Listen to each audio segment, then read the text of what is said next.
প্রতিদিন স্ত্রীরে বলবেন, স্ত্রী তুমি সুন্দরী, তুমি অনন্যা, তোমার চাইতে সুন্দরী গোটা বিশ্বে কেউ নাই। কইবেন না? মুরব্বীরা কয় না, কইতাম না, আগে কইয়া ফেলাইছি। এগুলো বলবেন। এগুলো বললে স্বামী স্ত্রীর মধ্যে ভালোবাসা বাড়াই দিবে কে? আল্লাহ। আমি প্রায় এগুলো বলি, উৎসাহিত করি যে স্বামী স্ত্রীর মধ্যে যে ভালোবাসাটা, এটা পবিত্র, এটা জান্নাতি। এই ভালোবাসা জান্নাতে শুরু হয়েছিল সাইয়েদনা আদম আর হাওয়ার মধ্য দিয়ে। চিল্লা এখন ঠিক কিনা? স্বামী স্ত্রী দুইজনে একের হাতের সাথে আরেকজনের হাত মিলালে হাতের সগীরা গুনাহ মাফ করে কে? আল্লাহ। স্ত্রীর চেহারার দিকে নজর করে তাকালে চোখের গুনাহ মাফ করে দেয় কে? আল্লাহ। স্ত্রীর জন্য প্রতি মাসে যে খরচ দেন, এই টাকাগুলো সদকা দেওয়ার সওয়াব আছে না নাই? আছে। স্ত্রীকে যে দামি দামি ভ্যানিটি ব্যাগ কিনে দেন, এটা তো সওয়াব আছে না নাই? আছে। কক্সবাজারে ঘুরতে নিয়ে গেলে সওয়াব আছে না নাই? আছে। ফুল কিনে দিলে সওয়াব আছে না নাই? আছে। ভালোবাসার গান শোনাইলে সওয়াব আছে না নাই? আজকে পারবেন না শোনাইতে রাতের বেলা? পারবেন? পারবেন? পোলাপাইন রাখায় পারবো। তোকে তো বেটা বিয়েই হয় নাই, বিয়ার পরে শোনাইস। তো এই ভালোবাসার গানগুলো শোনালে নিজেদের মধ্যে একটা ইন্টিমেসি তৈরি হয়। বিশ্বনবী এরকম স্ত্রীর সাথে খুনসুটি করতেন, ভালোবাসা করতেন। এটা হালাল, কিন্তু এটা জায়গা মতো না করে ভাবির লগে করলে মাইর আছে না নাই? ভালোবাসার গান জায়গা মতো শোনাতে হবে। স্ত্রীকে ভালোবাসার গান না শুনিয়ে যদি চাচাতো বোনরে শোনাও, শালিরে শোনাও, পাড়ার মেয়েদের সাথে যদি টাঙ্কি মারো, ফিল্ডিং মারো, মাইর আছে না নাই? তার মানে জায়গা মতো করলে সব সওয়াব। সুবহানাল্লাহ পড়েন। আর বিয়েটারে সহজ করে দিবেন। আমি তো সব জায়গায় বলি বিয়েটাকে সহজ করে দেন। আমরা বিয়েটারে কঠিন করে ফেলছি। একটা ছেলে এই দেশে 16 থেকে 18 বছর বয়সে ম্যাচিউরড হয়, কিন্তু ওরে বিয়ের পিড়িতে বসায় 32 বছর বয়স। তো বাকি 32 বছর কি আঙ্গুল চুষবে? কথা কন, কি করবে? ও যে পাপ কাজ করে, ও যে পর্নোগ্রাফি দেখে, ও যে মাস্টারবেশন করে, এগুলোর পার্সেন্টেজ গুনাহ মা বাবার আমল নামায় আছে না নাই? মা বাবার এত সহজে পার পেয়ে যাবেন না। ছেলে মেয়েগুলারে সময় হলে বিয়ে দিয়ে দেন। বিয়ের চেয়ে ভালো কাজ পৃথিবীতে আছে? যেই সমাজে বিয়ের খরচ বেড়ে যায়, ওই সমাজে জেনার খরচ কমে যায়। বিয়ে করতে লাগে 10 লাখ, জেনা করতে লাগে 500 টাকা। কথা কন। এজন্য জেনাকে সহজ করবেন না বিয়েকে সহজ করবেন? বিয়ের কথা কইলেই পোলারা কয় তুই নিজের পায়ে দাঁড়া। তো এতদিন ও কার পায়ে দাঁড়াইছে? সহজ করবেন তো? আল্লাহ তুমি বোঝার তৌফিক দাও। আমিন।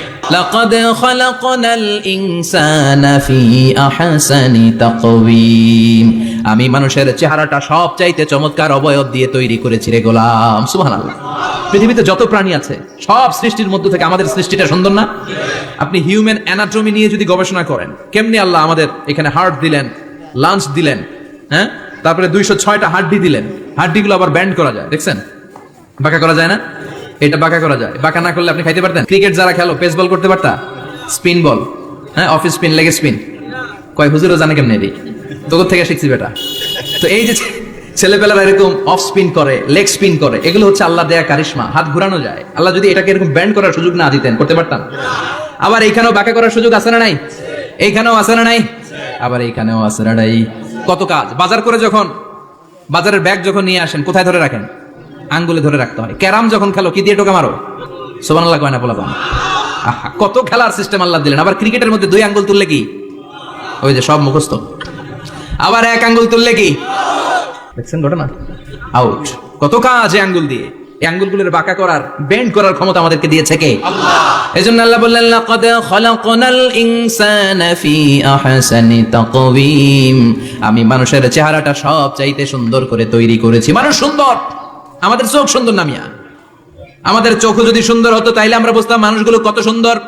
আমরা মনে করি ধলা হইলেই সুন্দর। কয় ধলা ধলা, এটা সুন্দর। ডাকাইত, এগুলো ডাকা। একটা মানুষের চেহারা স্কিন যদি কালো হয়, এর মধ্যে একটা সৌন্দর্য আছে না নাই? একটা মেয়ের স্কিন যদি কালো হয়, তারপরও চেহারায় সৌন্দর্য আছে না নাই? কয় না হুজুর, আমার বউ সুন্দর না, কালা কালা। আছে না নাই? তুই ডাকাইত। তুই কি? একজন মানুষের চেহারা যেরকমই হয় আপনি খেয়াল করে দেখবেন, তারপরও তার অবয়বের মধ্যে একটা এক্সট্রা অর্ডিনারিটি আছে। কারোর সাথে কারোটা মিলে না। সুবহানাল্লাহ পড়েন। এরপর আল্লাহ বললেন আমি মানুষকে শুধু আশরাফুল মাখলুকাতি বানাই নাই, আমার খলিফাই বানাই নাই। মানুষের চেহারাটা শুধু আমি সুন্দর করে দেই নাই, গোটা বিশ্বের মধ্যে মানুষকে আমি সব চাইতে শক্তি। মিজানুর রহমান আজহারীর ওয়াজ কেমন লাগে আপনাদের অবশ্যই কমেন্ট বক্সে জানাবেন। আর ভিডিওটাতে লাইক দিবেন, পরবর্তী ভিডিও যেন আপনাদের সামনে অটোমেটিকলি চলে যায়। আর যদি আমার চ্যানেলটা সাবস্ক্রাইব না করে থাকেন, অবশ্যই সাবস্ক্রাইব করে দিবেন। ধন্যবাদ সবাইকে।